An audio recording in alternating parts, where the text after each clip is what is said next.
Camera 2 is rolling. And Zabardast. 3, Two. 2.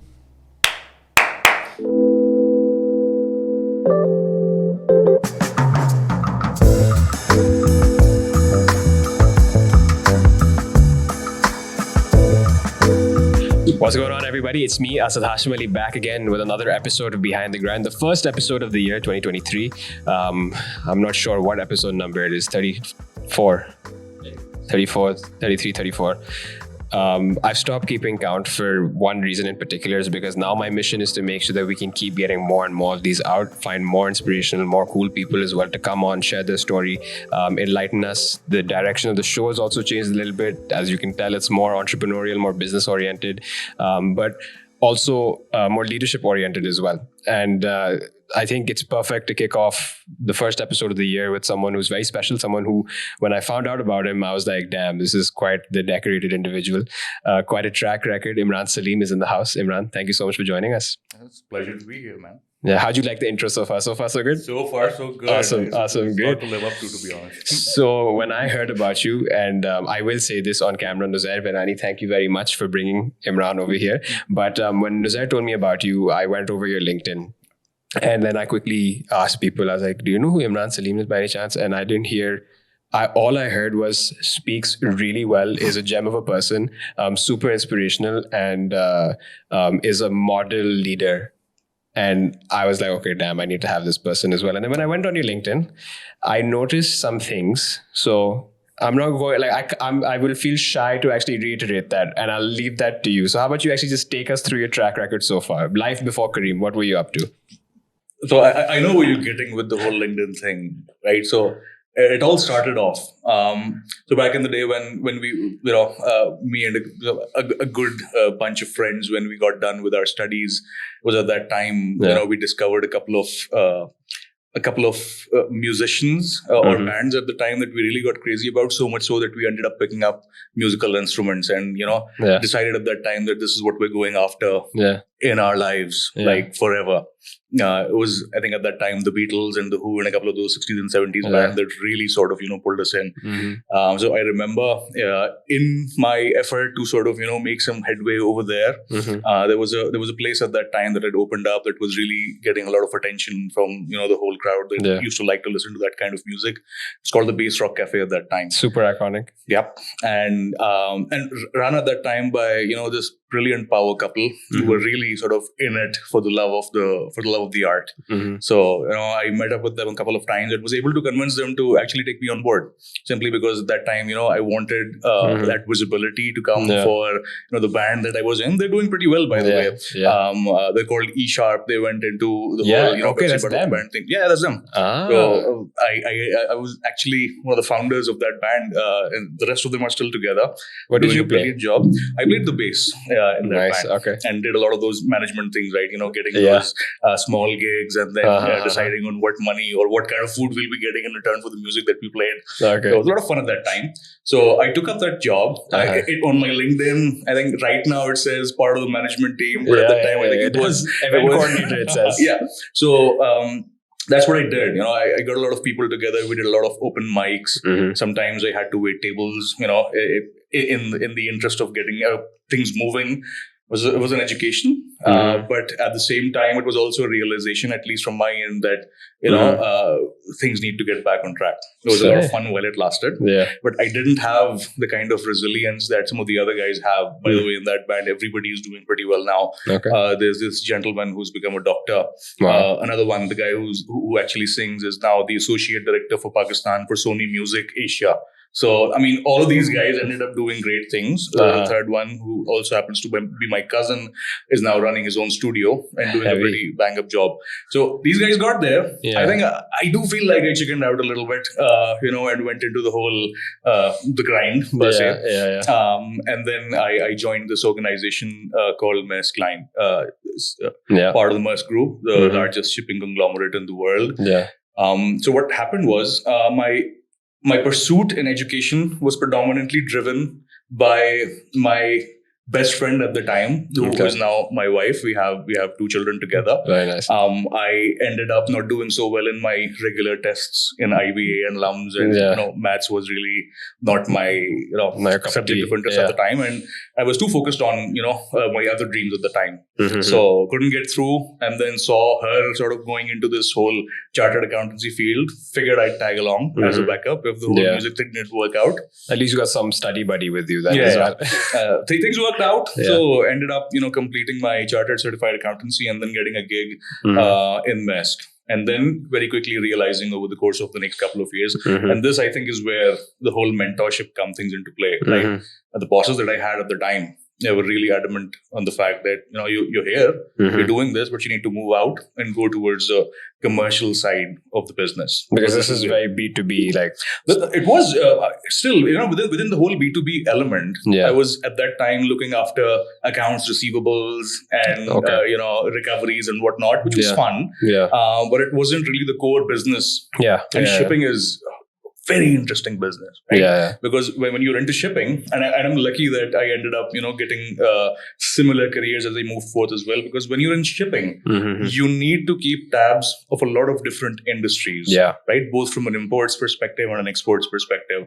So what is happening with Lucky Cement, or what is happening with Kareem's rice, or what is happening on the imports front, but also on the commodities market as well. Absolutely, all of that, right? So to be in that part of the business. So when I exited MESC, I was handling their Pakistan to Far East, Pakistan to Middle East, and Pakistan to the North America trades. So all kinds of cargo, all kinds of networks and optimizations and pricing and whatnot. Learned a lot. At that time, there was this gentleman who was also an ex-MESC colleague who had taken over Wheredaras as the CEO. His name was Bjarke Mikkelsen. So by way of that association, one day we met. He told me, that this is the kind of vision that I'm looking at for Pakistan. It's a very exciting market. It's a huge risk. I mean, let's just be honest, because nobody has ever tried to scale it up at that level. But, if you're interested, we'll have you over. Heard about it for, I think, all of 2 hours and then jumped on board because it was a super exciting prospect. So it was really the vision that got you on. I think that was what predominantly driven me throughout. It's the sort of, what you end up doing out of where you're going more than anything else. And the prospect of how much impact you can make. But to cut you off there, up until that point, where was Wheredaras? Like at what stage of its business was it at? What were people perceiving it as? It was still in its...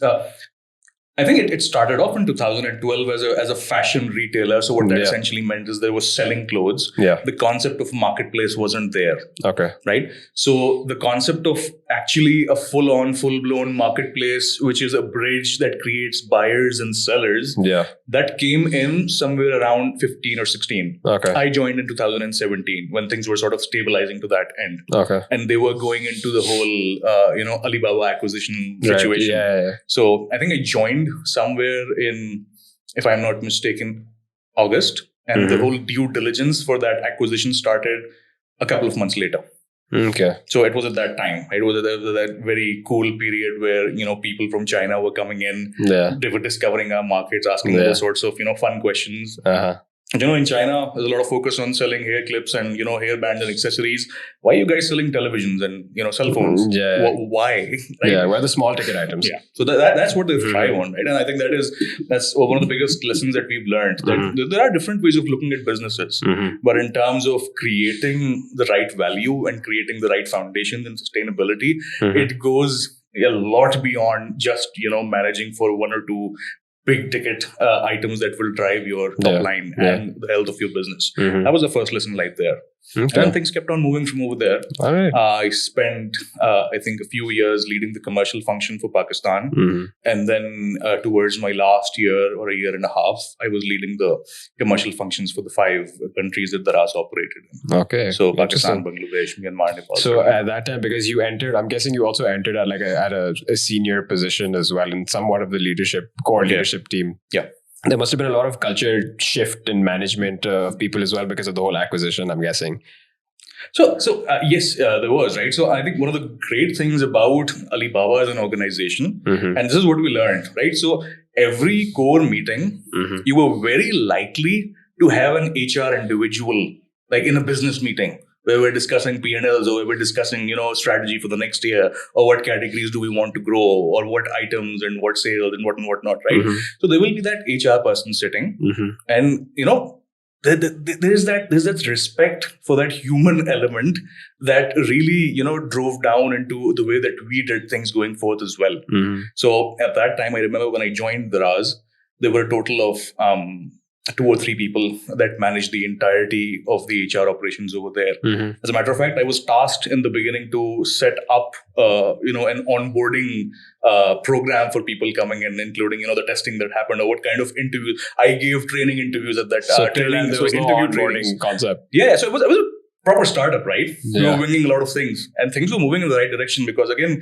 the direction that you get from up top Yeah. matters more than any sort of process or structure that comes in. Yeah. But at one point, when you reach a certain scale, all of that becomes supremely important. Yeah. So at that time, it were just 3 people. I think when I left, it's a very strong and very robust HR team in place, and I think that sort of drove a lot of the culture going forth in terms of the love, again, for the work that we're doing, and the engagement, Mm-hmm. and the pride one feels Mhm. when they've sort of come into the RAS and work Yeah. and make that contribution. Mm-hmm. And I think that got me hungry for more, right? Mhm. In terms of contribution, Mm-hmm. in terms of the difference that I would end up making. Mm-hmm. I was around that time that started having discussions Mhm. with Kareem.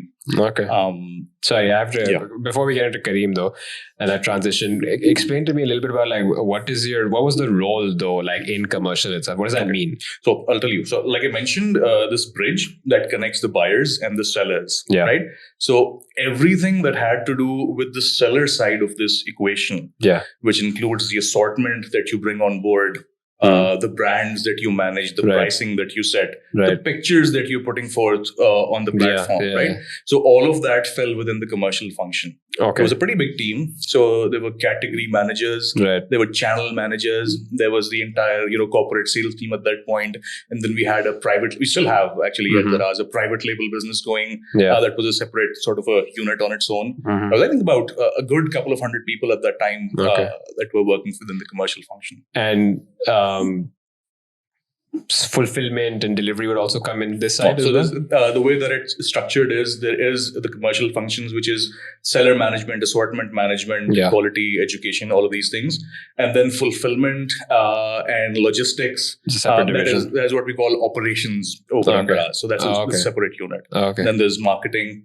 And of course, all of the other ones. There's another one actually that I think it's worth mentioning is a function called traffic operations.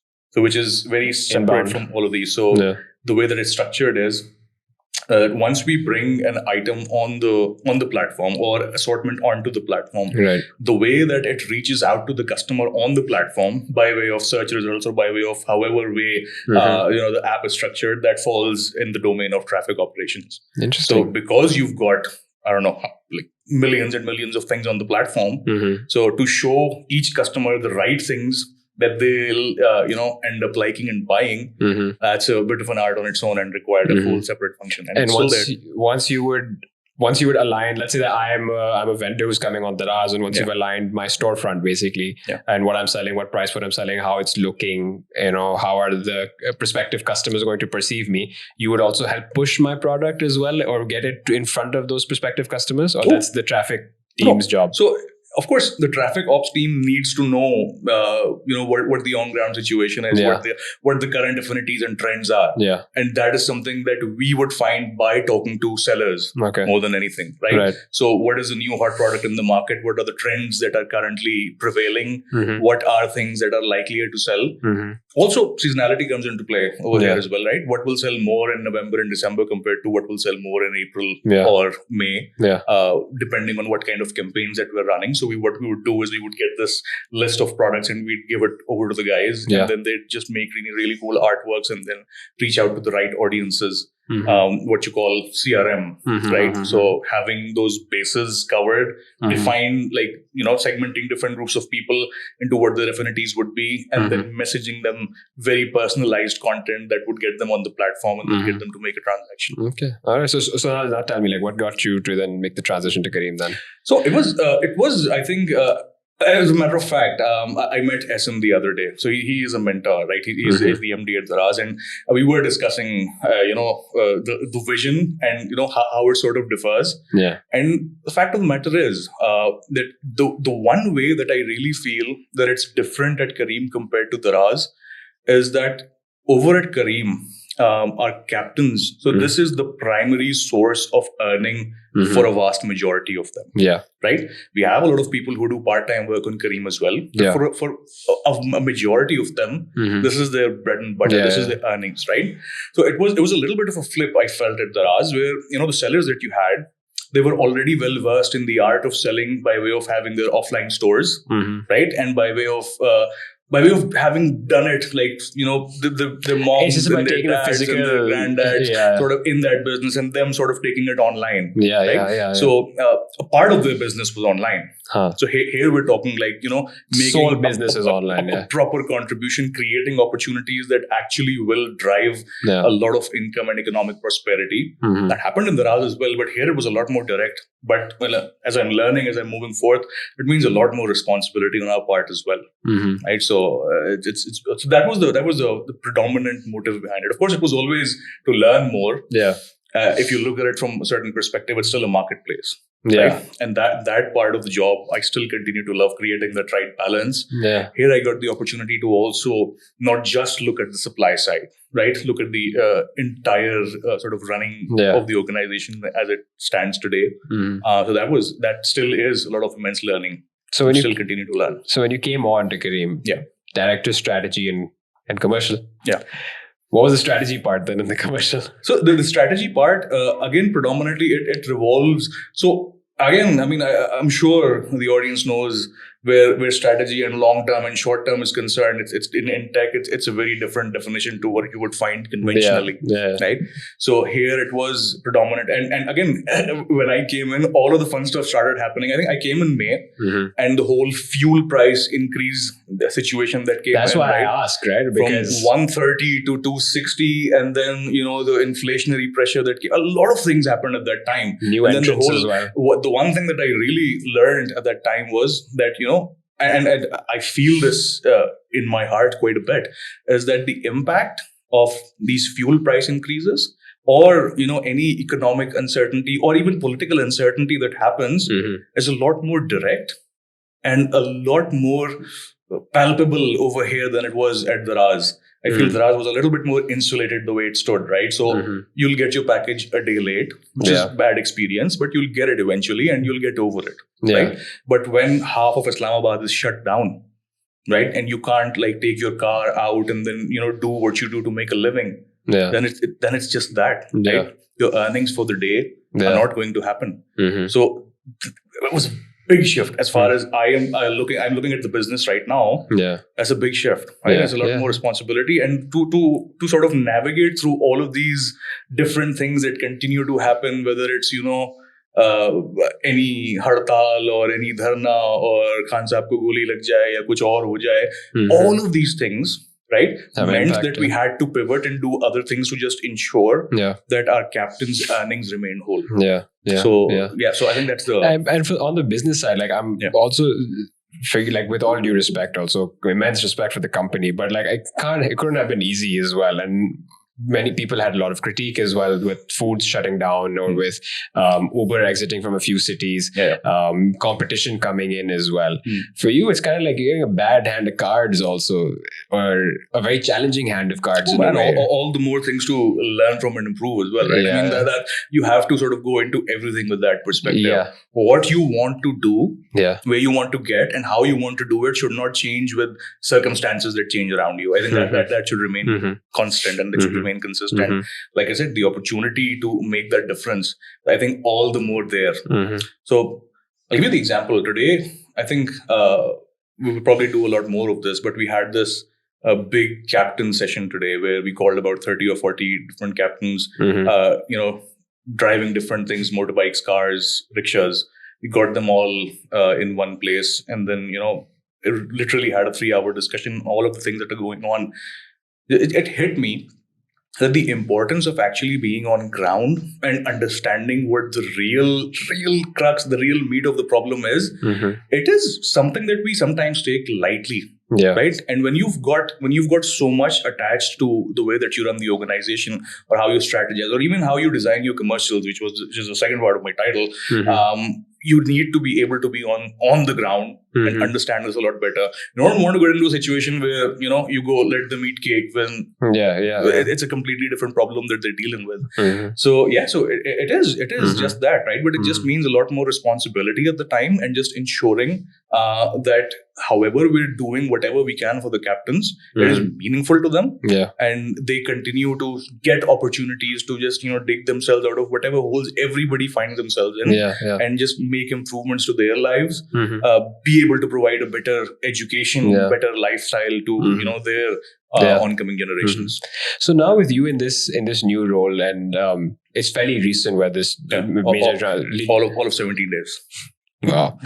And here you are with me. I'm sorry. I'm sure you have many more pressing things to be taken care of. But it's interesting because we're in a very weird time. Yeah. Right. I'm sure you've seen this in your career span as well.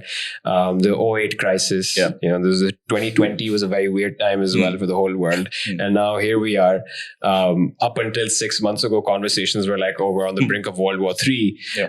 But the impact of that is just leading to immense cost push and demand pull inflation. Yeah. And now you're not on one side of the equation with the commercials. You're also having to take care of the demand side. So how's that coming across for you? So again, from the perspective of how things, in my opinion, would differ from, say, what happened in 2008 to 2020 and then today, I think the way that the world looks at it, and I tend to agree, is that all of these sort of economic downturn time periods, there are three things one can look at, right? It's the trigger, it's the severity, and it's the duration of how long it ended up lasting.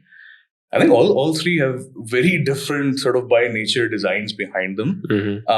But the way that we're looking at today, so for Kareem in particular, and the way that we're managing, all of this today. So this is what we all strive to solve for, right? We want to be able to provide the best earnings to the captains, while at the same time just ensuring that we're not, bringing ourselves to a point where we're completely priced out and where, nobody wants to sort of, take a ride on Kareem. And that is the marketplace, the holy grail of any marketplace is creating that right balance. And believe you me, it's a day on day thing. Yeah. Right. So from what I understand, and maybe for the last 4 or 5 years, there were probably very rare instances where we had actually had to sort of, go into fundamental ways of pricing or changing the way that we priced the product.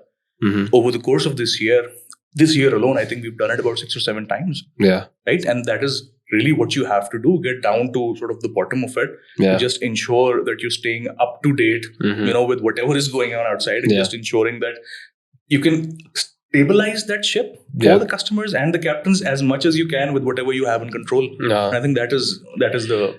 But like, so I understand that, right? And I feel like in a way there's things that go beyond. The stability is something that you also seek because you want to, in a way, as an individual, you remove all sorts of ambiguities and make sure that you have whatever you plan out for, you can actually attain or achieve, right? Yeah. But you personally, do you have some kind of framework or some playbook that kind of helps you navigate these times right now? Because Kareem in Junaid Iqbal's time was very different from Kareem and Zishan Beg's time, right? And it's very different from your time as well now, right? Like, and I heard the podcast of Junaid Iqbal in which he even spoke about entering new cities and entering new markets and then having to make policies. So it's like that early days, of course, are very different from now. You're coming in with a ton of different experience as well. what are some key variables that you're looking on day in, day out to actually balance this out? And I'm really thinking about this as a framework. No, I understand that. And it's the right way to look at it as well, right? So again, and I don't say this because I come from that background and I feel very strongly for it, but I genuinely believe that the end result of having a super nice, super sexy service for the customers out there, it all starts with how engaged your supply is today or how engaged your captain base is today. So the priority for me, and this is something that I've been propagating quite a lot, is just ensuring that the captain base that we have, again, is happy. Not only in terms of the earnings, but in general, the way we work, the way Pakistan works, the way our society works, right? It's also about just letting them know that we're in it with them. And we're in it with them till the end. And I think this is a message that all marketplaces can, in general, give out a lot more, especially to the supply bases that we have. In my, discussions with some of the captains that we had today, a lot of them were, more sort of cognizant. I don't want to say thankful because they don't owe me anything. I owe them quite a lot, right? But they were cognizant of the fact that, the level of respect or the level of sort of, getting on the ground and understanding the issues that they have and trying to sort of work our way through it. That is something that they felt, can happen a lot more overall. And that is something that we intend on doing a lot more. So I know it feels like that this is driven a lot from the heart than from, getting some numbers in place and then driving them. Well, all of that happens, right? But I think this is what sort of, is going to be different as we move forward as well. We've been very engaged with both the customers and captains, but in these days and times, sort of, and I promise you, every single day you will find one or the other problems exacerbated compared to what it was a little bit back. Right? And you need to solve for it. And you need to continue that journey of discovery again and again and again. There will be different answers every single time. And it is your responsibility to make sure that all of that comes back into place. And everything, like I said in the beginning, remains stable enough for these guys to make well for themselves. And then by way of that, they're able to provide an excellent service to the customers that we have. And what are you doing personally to translate that same mentality, the same mindset onto the team? So, like I said, right, I think today, I took the entire team. So, by the way, today, and this I had a lot of fun really listening to some of these discussions as well, right? So, people who build strategies, people who are actually running a corporate business, people who are in marketing, people who are in finance, people who are in supremely different functions, all sitting together with captains, right? And having those discussions and understanding what the problems are, and then just coming together to sort of lay all of it down and then develop a strategy that goes in hand with whatever strategy that we've already built for the year, for the next year and the year after that. So this is, I think, the one thing, if I'm successful as a leader in this organization, is to sort of rekindle that love. It's already there, but to sort of bring it to a point where everybody feels that sense of ownership, that they need to actually get into the thick of it, understand what is going on, and then take that problem, pull it together, put it back again, and continue doing that until, we become better and better. I'm smiling because just this week on Wednesday, we did the exact same thing over here. It's in a nutshell, in a different way of saying what you just said is also कि भाई लोगों से एक दूसरे से बात करा लो. मतलब बात कर लो, then you'll know what to do. Don't sit behind a screen. Funny enough, I'm going to digress a little bit. I was talking to my brother, and he was trying to give me some advice on how I should run my company. And I'm like, look, dude, you are looking at the business from a screen, and I'm on ground. That's the difference. And I didn't mean to say that, like, I said it in the sense that, like, I'm the operator, don't tell me what to do. But it's also like with your own customers, with your own team members as well. Team members need to talk to each other to solve for the exact same problem. 100%. Yeah, you can't just keep like shooting in the dark about it. I'll give you this example. So as I said, right, I mean, this is an excellent team that we've got working over here. We're doing a lot more things together. I have a lot of examples from Wheredaras because I spent the majority of my last 5 or 6 years. So our chief marketing officer, who's still there at Wheredaras right now, his name is Ammar Hassan. So as you would believe, in a marketplace, there's always this tug of war between demand and supply. We're the ones who should be getting more money. we're the ones who should be getting more, representation, advocacy from top management, whatever. It was a very different situation at that time when we worked over there. So it came to a point where he actually, and because at that time, like even today, like the marketing budgets are super nice, right? At Daraz, I mean, probably the best anywhere right now. So like I can't even imagine. So I'm I don't think we should go down that road. Yeah. But he came up to me the other day, right? And he said that, we have all of that, but it only works for us if the service levels that we're able to provide, are super good. Yeah. I can only market a product that is as good. Yeah. So what if I tell you that you take some of the money that I have and you're able to improve on service delivery, right? Sir. And he literally did that. I mean, I see a lot of people talk about it. I've seen articles about marketing where people say that, you can only market a product to a point where it's as good. He actually went ahead and he did that, right? So what we did was we took some of that money. And I think at that time, a big problem was हमारे जो आवाम है social media के ऊपर they're very liberal and they're very generous with their reviews and comments, particularly when they haven't had good ones, right?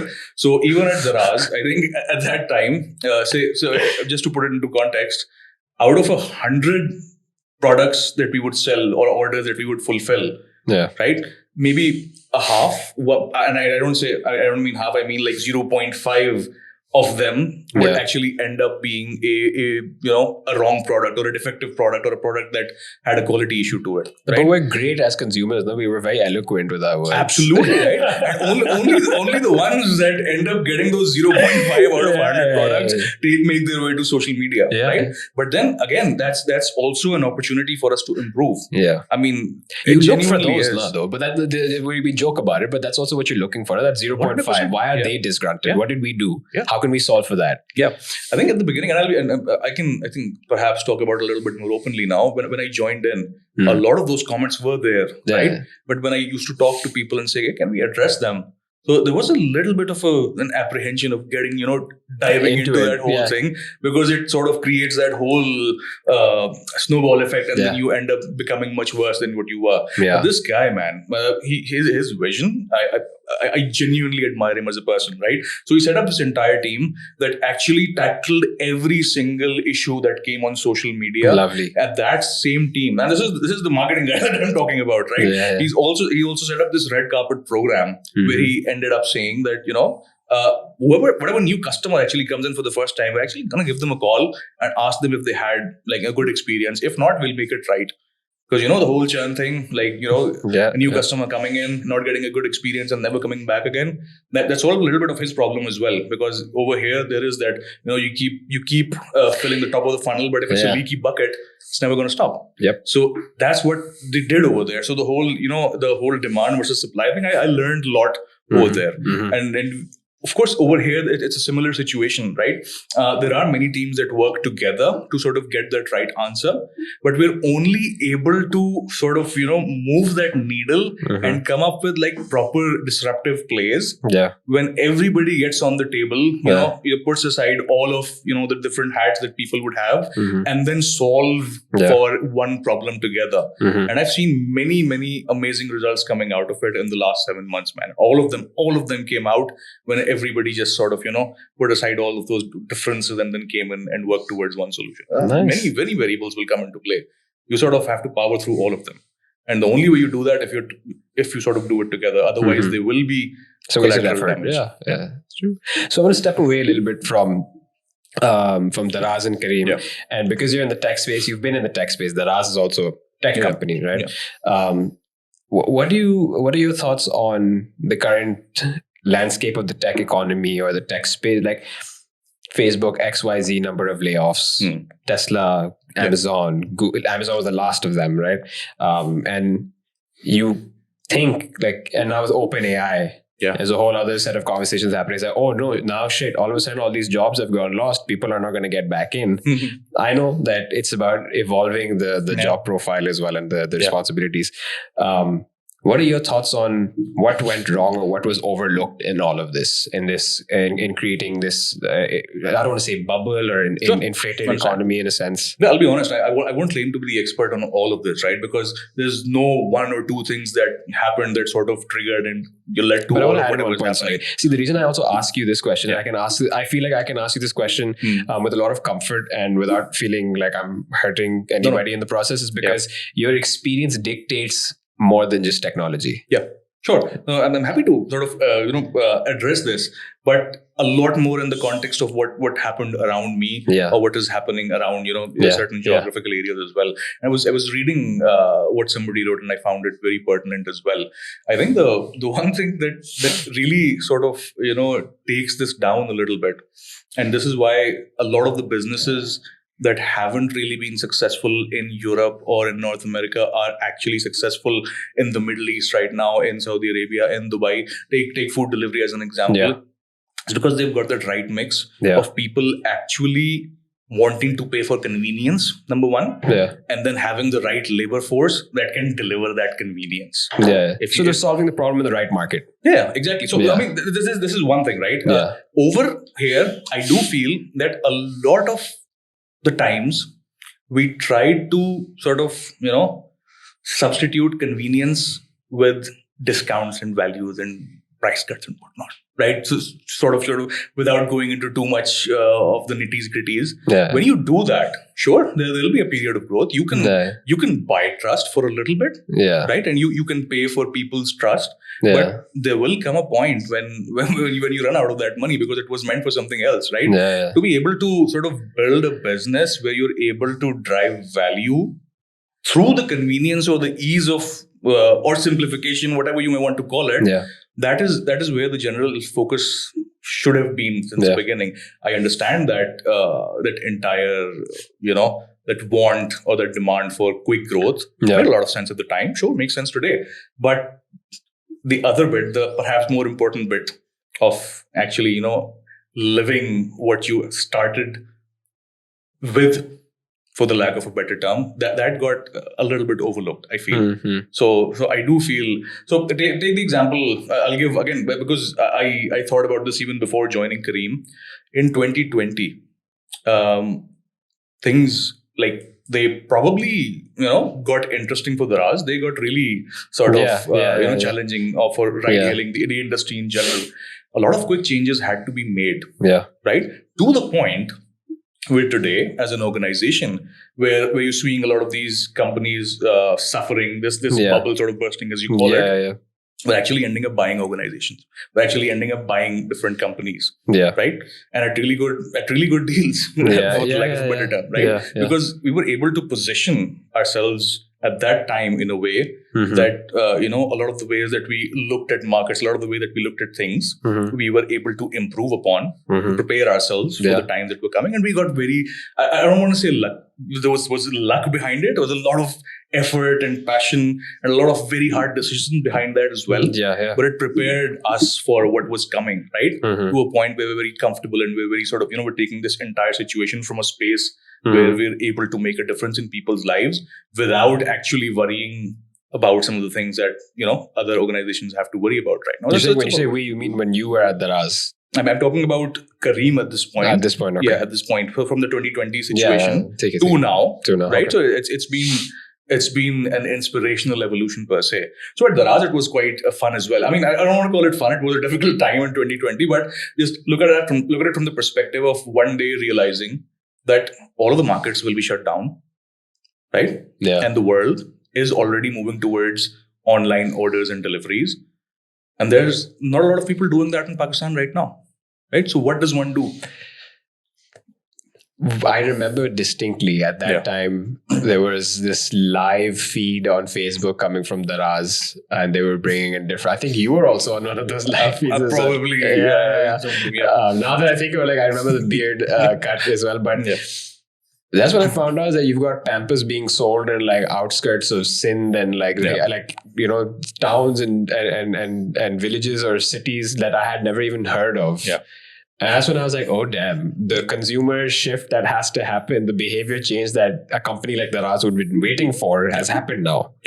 And it was something that I think I keep looking at that situation as something that was pretty cool. It wasn't. It was a difficult time for a lot of people, but I'm to be sure, able to create that ease at that time, right? That was supremely important. Yeah. So as you know, up until a certain point, a lot of the Raz was about cell phones and tablets and laptops and PlayStations and whatnot. And all of a sudden, all of us wanted the Raz to be known as like a proper platform where there's everything from electronics to grocery items to fashion to other lifestyle items, and we got that opportunity at that time, right? So I think it was in all of like 16 hours that we were able to crack a couple of very quick partnerships. I remember it was with Reckitt. I remember it was with P&G. Sort of just turn off everything on the platform and only focus on just items related. In the beginning, it was masks and it was hand sanitizer and whatnot. And then as the government sort of understood, because the other thing that was fun was that they weren't even allowing us to operate at that time. Really? Right? When everything shut down. And when they said, nobody's allowed to go out, only XYZ shops will open up. And no deliveries will happen, no food pandas. And in the beginning, it was all your riders were stopped. Everything was stopped, right? And we had to sort of have those discussions, but credit where credit is due. It was very well received. They understood that this is probably the one thing that should be encouraged more than anything else. But then they were also very sort of careful about it. So in the beginning, we were only allowed to ship masks and sanitizers and just what at that time we were calling necessity items. But then very quickly expanded into snacks and beverages and teas and breakfast items and whatnot. So that is where we sort of got those inroads, right? And that is where a lot of that business developed from, and it still sticks and stays to date. So and all of that happened within a period of 2 days, right? So I mean, when you look back at it and think about it, it's a bit surreal. There are a lot of learning from those times. I want to come back to that question again, though, with the whole layoffs and everything, and I want to link it a little bit to what you basically said, right? It was like the growth, running behind growth. What are your thoughts on that?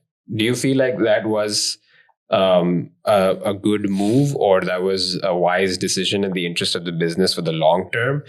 Because in my opinion, I also feel that, and this is what also comes down to, now there's a lot of commentary on VCs and startups as well. Sure. At the end of the day, I think that any wise individual who's investing in a business is also trying to find out how is this business going to be sustainable as well. And those who are trying to create the business, a wise businessman, woman would be thinking about how is this going to stand on its own feet after that initial capital injection. But then when you set up everything for growth and metrics, we're now seeing the downsides of all of that, right? And I want to know your thoughts on this. I'm a fan, and again, this goes probably against some of the things that I've been doing and practicing. But I've also seen, a lot of, like, for the lack of a better word, and I'm going to call it what I think, about it in my mind.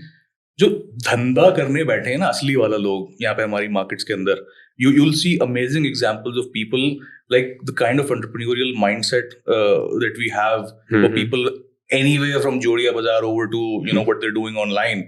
So I mean, that is creating actual real value, and even they realize, right, that to be able to do good sustainable business, there is an element of value creation. And then once you've sort of established certain milestones in your journey, you go for growth. And you've got amazing examples, right? You've got unfortunately a lot of them are in the offline realm, anywhere from Imtiaz to a lot of the big names that you hear of local businesses growing up. But at the end of the day, the same rules need to start applying to online businesses as well, right? I'm sure there's a lot more opportunity. Of course, it's a lot less friction, right? But I don't think it means that you sort of, let go of that core element of creating value or convenience or simplification or awesomeness for the customer, right? And then just go for like stuff beyond that without taking that into account. And so that's as far as my take on this situation goes. Okay, all right. I get it. I get what you're saying. So I don't want to take up too much of your time also. But what I saw from your LinkedIn profile, what my first observation was Musk 5 years, Wheredaras 4 years, now Kareem 9 months. right? And you personally grew within these organizations, and inshallah, there's a long way ahead at Kareem itself. Inshallah. What got you to stick? Man, what a question, right? So again, I have this tendency of answering questions with stories first, but I think it which, by the way, I really appreciate. So I genuinely appreciate this. It's great to hear. Yeah. So out of all the successful, really, really successful people that I've been able to mentor or coach or help build, almost all of them had this bimari / kida / whatever you want to call it, of doing new things, doing more things, spending a couple of months on a certain topic and then wanting more, right? Mm-hmm. And I think, I don't know, maybe I'm a little bit presumptuous in the way that I think about it. Mm-hmm. But I think I was the last of this generation that actually valued consistency and stability. Yeah. And then now you've got a lot of the people in this new generation, they want to learn, they want to sort of grow, but they also want a lot of, I don't know, for the lack of a better term, sexiness, variety. Yeah. And sexiness is fine. I want sexiness. Yeah. But does it come by way of sort of, doing, small things quickly and then continuing to move on? So again, I'm mentioning a lot of names, probably get in trouble, but these are all my kids, right? So one of the best people that I was able to work with and mentor and coach, his name is Zain. He's now the VP of commercial at this Iran marketplace called Snap. Right, a big position. But probably the only feedback that I ever gave him was stick to something that you're doing. If there is that hunger or if there is that yearning to do more, it doesn't mean that you change your role or change your job or change your JD. It only means that whatever you're doing, you're getting better at it to a point that you end up finding more time on your hand. Use that time to experiment. Use that time to sort of, without necessarily going into the whole, I want a better position or I want more formal responsibility. Yeah. There's no such thing, man. You're working in a startup, right? Go tomorrow, go sit in the warehouse, go out into the markets, do stuff. Yeah. Nobody's stopping you from doing that, right? But as somebody, and even for the people who are sort of getting into the market today and find themselves in that super nice position of getting quick growth and whatever careers that they have, the decision makers that are sitting at the top still value consistency and they still value that stability a lot more, right? Because we're still those early millennials that are making those decisions right now. So just a quick cheat / tip. Just make sure that you have that element when you go into and don't stop yourself from growing. Don't stop yourself from learning and from trying on new things.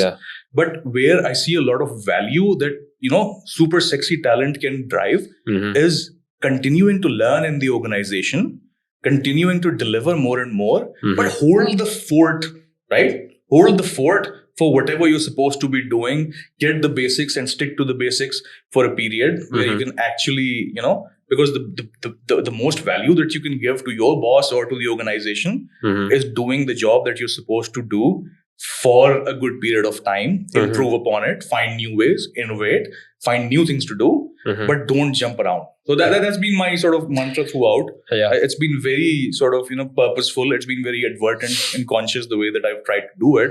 And I still feel that was sort of, But there's a lesson on the other, for the flip side of this as well, right? For the person on the other side of the table, that also enable your team members to have that space of growth as well, or set them up for that as well. Like you mentioned, you've mentored a lot of individuals. I'm sure you've set them up for success as well, right? I mean, sure. I mean, you can say the most you can do. The most you can do is not stop them from being awesome. That's the way I look at it, right? Am I getting in the way? So you end up hiring people, and that's always been sort of the way that I've done this is, whoever you're sitting in front of you, is this guy smarter than I am? Or is he, fundamentally different to the way that I'm thinking? If those are the two reasons that I'm hiring them for, then the last thing I should be doing is getting in the way. But when you find people who are at your level only that maybe are creating some kind of obstacles for people to excel, how do you step in? Do you kind of try to stop that? Or change that person's attitude towards it, that no, with your team also enable them, let them to grow. That's the way they will stay true and in another way loyal towards you and the goal of the company as well. There are people who do that as well, and most of the times. So I also have this fundamental belief that everybody wants to do good, right? Nobody wants to do bad. It's just that the way they take on certain situations, built on however they've collected their experiences, everything changes for everybody, or everything is different for everybody. In instances like these, right? And I've had a few, like everywhere that I've worked with, right? It's always good to sort of just have a straight talk, but at the same time, you also have a responsibility to, if you feel that this is not like, this is a fundamentally मसला होता है लोगों के अंदर जो होता है, तो उसमें you also sort of and this is what happened to me. I sort of built that weird so शाम 6 बजे से 8 बजे तक people started calling my room the therapy room, where anybody from any function would come in and have a discussion, right? So when you're sort of looking to create value in an organization, so you have a lot more responsibility than just your function. So that means that other people, other departments, other functions can come in. You need to build that level of credibility that you can have a hard discussion with your peer. You say, if you don't have the credibility, it'll you get that smack in your face. And there are some people who, despite of you having all sorts of credibility, will end up doing that to you anyway. That is where you sort of so बहुत सारे incidents तो बंदे मैंने उड़ाए भी. सीधी बात है. People you actually see are really good talent who are suffering. So I'm not like, there's no shame in sort of picking them up and sort of molding them. I really don't think that's a wrong thing to do. Right? If you've got your model compass in check, if you're not doing it just because you need the right person, you're doing it because somebody's out there who really can do a lot of wonders. Like this guy that I'm talking about, he was in a completely different function in the beginning. Right? He wasn't even in the commercial. He was doing stuff that I was doing back in Musk in the beginning. Right? And then like I was given the opportunity to make a better person out of him. I'm very grateful for that opportunity. And now I consult him on a lot of different things. I feel I'm short of knowledge. Okay. So I have two questions. All right. So with the way this conversation's gone, it really seems like for you all, for you, and I don't mean to make a sharp judgment on this, but for you, people are at the core of it, right? What do you feel like is something that young individuals need to keep in mind right now when they're setting up for whether their careers or they're trying to get into the entrepreneurial space? Especially for people like me who were a little bit more ambitious than they should have been, and that's a good thing to do. I think everybody should like really absorb and appreciate the Dunning-Kruger effect. What is that? So again, this is something that really hits home for me.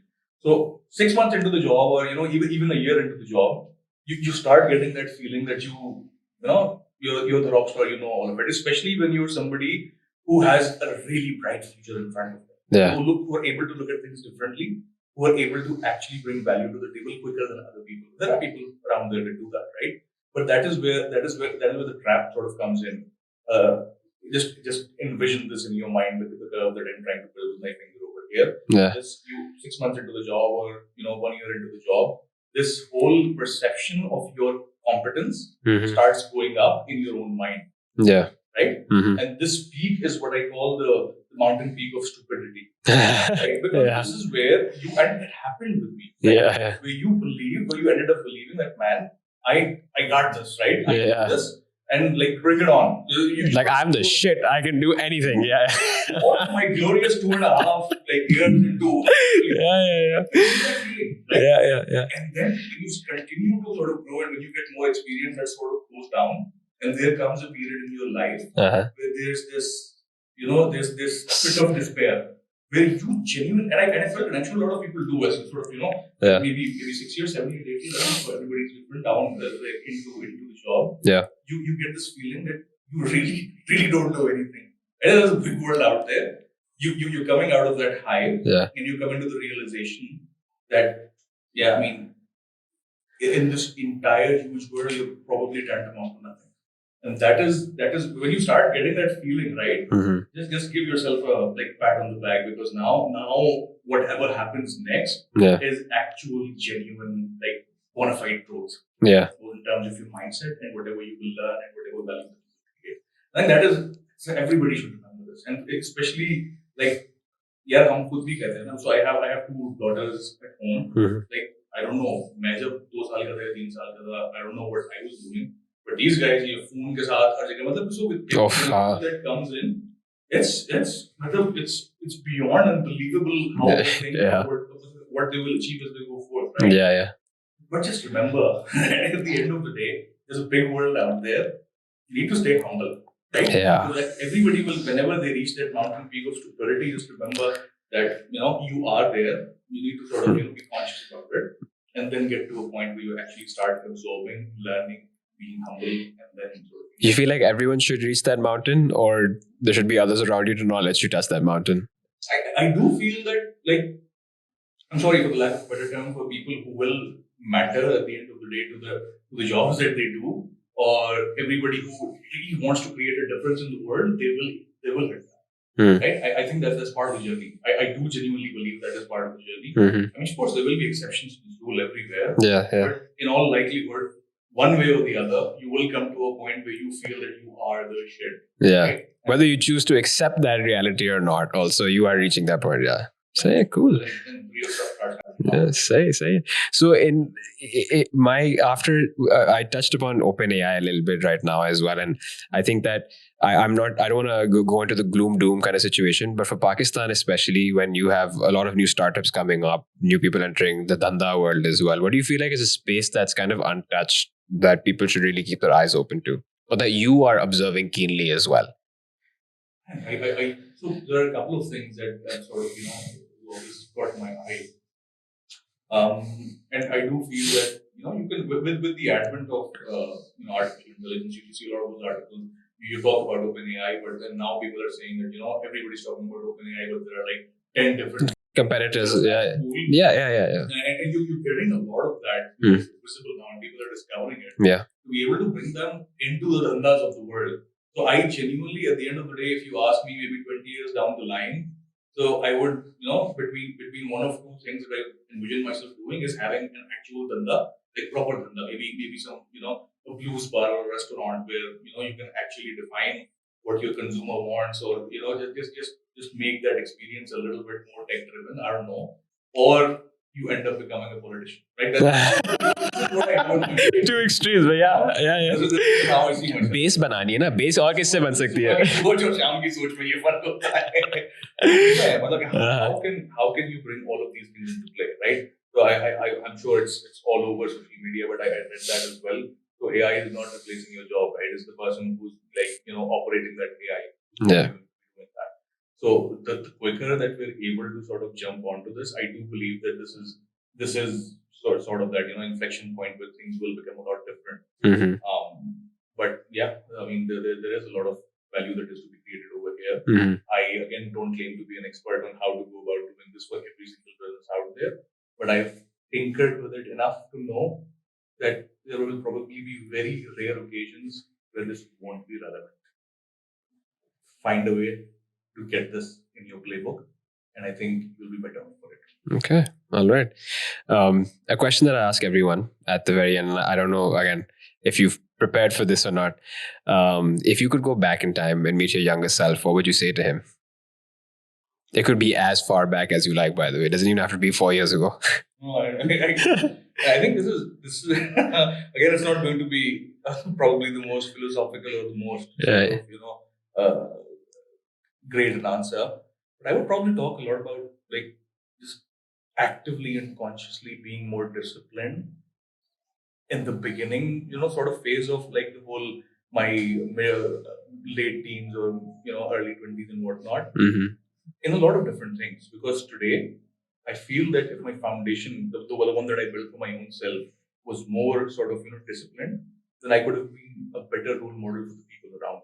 Right? A good example would be यार जो सामने आए जरूरी नहीं है कि वो सबका सब पूरा टेबल पे रखा हुआ खा लो, and that's what I did, right? I love eating. People would like befuddle के भाई क्या कर रहा है, कितना खा रहा है, right? Yeah, so we would have like I remember back in mess we had those competitions कि कौन ज्यादा खाएगा, जो ज्यादा खाएगा, जो सबसे ज्यादा खाएगा वो कुछ नहीं पैसा देगा, जो सबसे कम खाएगा वो बाकी सबका पैसा देगा. We did stuff like that back then, and I always won, right? And I want to go back and tell my old self that कि यार ठीक है, but no, because the moment you again just language The moment you hit your 30s, all of that starts giving back in spade. Right? ऐसी जगहों पे दर्द होता है जो आपको पता भी नहीं है आपके पास. I love it. Again, just a fun example, but in general, I would probably. It applies. It applies to many things. So, just a little bit more discipline in the way that you took on life. That would have been my sort of. I'm gonna throw one curveball: discipline or focus. Discipline. So, two very different things, right? You could even today. I mean, am I focused on doing the right things in life? Sure, I am. But am I disciplined enough to sort of cover all of the important things? That is the question I would ask. I would love to sort of be disciplined enough to the point where I get up at 4 or 5 in the morning, do the right things for my own self, exercise and whatnot, read, and then get into the thick of it, spend a lot of time with my children. I'm able to do some of that, not all of that, with the right level of focus, but I do feel that you're disciplined enough.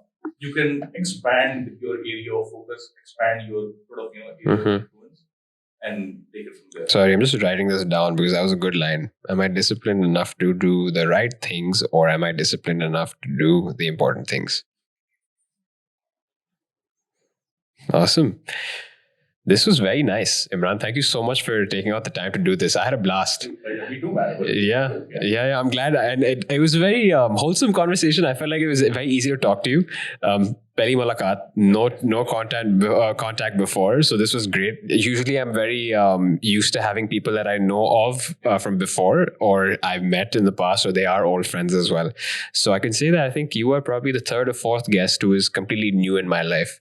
But I would definitely love to stay in touch with you and maybe also pick your brains on some thoughts as well, especially around leadership, because what stood out for me the most, and this is what I also seek out to do, Hanan and Alina over there can testify to that, is trying to find the good in people. But then when you try to find the good in people as well, you want to be able to make sure that you have the toolkit to also enable them. And also at the same time, when you are trying to enable them, you also have to enable yourself to constantly excel and succeed. And I feel like that maybe went missing in formal education. Culturally, that's a miss as well, unfortunately, in our part of the world, and I'm sure in many parts of the world as well. But I will definitely reach out to you again. Great. And I hope all of you guys enjoyed this. That was Imran Saleem, the GM of Careem, Pakistan. Did I get that right? GM Ride hailing in Pakistan. I had a blast. I hope you did too. If you liked it, pass it on and spread the love. More coming soon from Behind the Grind. Till the next one. Bye-bye.